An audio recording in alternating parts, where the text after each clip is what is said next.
ওই ব্যবসায়ীর আবার নিয়ম হলো কোনো স্যার বলা যাবে না, কোনো বস বলা যাবে না। ওনার অফিসে শত শত স্টাফ, আমি কতবার গেছি গুলো শেষ করা যাবে না।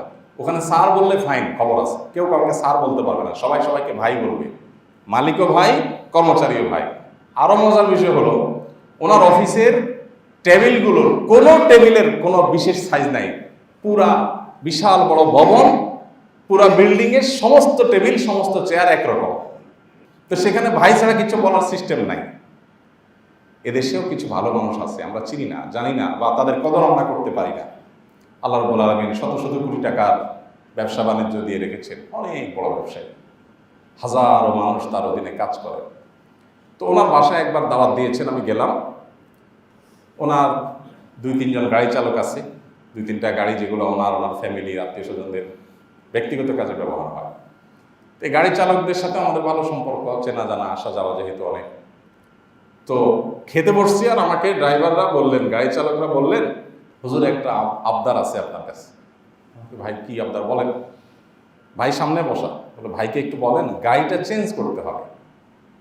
এই পুরাতন প্রিমিয়াম প্রাইভেট কার নিয়ে আমরা ঢাকার বাইরে যেতে হয়, উনি গ্রামের বাড়িতে যান, উনি একজন পরিচিত প্রতিষ্ঠিত মানুষ, দেশের সম্পদ। তো উনি রাস্তাঘাটে দুর্ঘটনায় মারা গেলে, একটা বিপদ হলে কি হবে? ওনাকে বলেন একটা ভালো গাড়ি কেনার জন্য। আমরা আজ অনেকদিন ধরে বলতেছি, উনি কোনো কথা শুনতেছেন না, এই পুরান গাড়িটা চলা যায় না। তো আমি সাথে সাথে ধরলাম, ভাই ওরা তো ঠিকই বলছে, এই পুরাতন প্রিমিয়ামে কেন চলবেন না? আপনার তো টাকার অভাব নাই, একটা ভালো গাড়ি কেন কিনেন না? ঠিকই তো বলছে তারা, সেফটি, নিরাপত্তার ব্যাপার স্যাপার আছে। তো উনি আমাকে বললেন, ভাই সত্যি বলতে এই গাড়িতে কোনো সমস্যা নাই, টুকটাক সমস্যা তো সব গাড়িতেই থাকে। মুশকিল হলো আমি যেখানে থাকি এখানে নিচের সব হোমরা সমরা অনেক উনি ভাড়ায় থাকেন, ওনার নিজস্ব কোনো বাড়িও নাই, কোনো ফ্ল্যাটও নাই, কোনো প্লটও নাই ঢাকায়। শত শত কোটি টাকার মালিক, হাজার হাজার কর্মচারী, ঢাকায় কোনো বাড়িও নাই, কোনো ফ্ল্যাটও নাই, কোনো প্লটও নাই। সম্প্রতি একটা জায়গা থাকার জন্য আমরা একসাথে একটা মাথা গোঁজার জন্য একটা জায়গা নিয়েছি, সেখানে অনেক মানুষ, 20 জন মনে হয়, এর মধ্যে উনিও আছেন।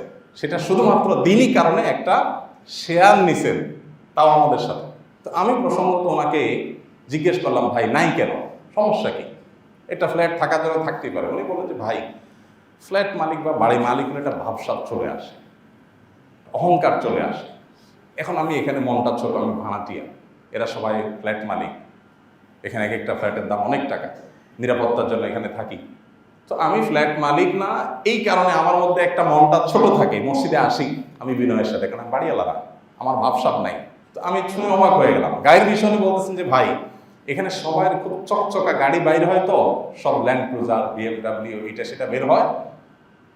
আমার ড্রাইভার সাহেবদের ইজ্জতের সাথে এটা যায় না, তাদের কাছে খারাপ লাগে যে তারা প্রিমিয়াম নিয়ে বাইক হয়। এই সমস্যাটা তাদের, আমার কোনো অসুবিধা নেই ভাই। এখন আপনি তাদেরকে বোঝান যে তাদের এই খারাপ লাগাটা উচিত কিনা। আমার তো খারাপ লাগে না, আমার কোনো অসুবিধা নেই, আমার চলার জন্য একটা গাড়ি হইলেই হলো। এখন আমার পাশে ফ্ল্যাটওয়ালা BMW, আরেকটা ল্যান্ড ক্রুজার, আরেকটা হয়তো আরো দামি গাড়ি, এটার জন্য আমি এটা নিয়ে চলতে যদি আমার অসুবিধা হয়, তাহলে বুঝতে হবে আমার ভেতরে সমস্যা আছে।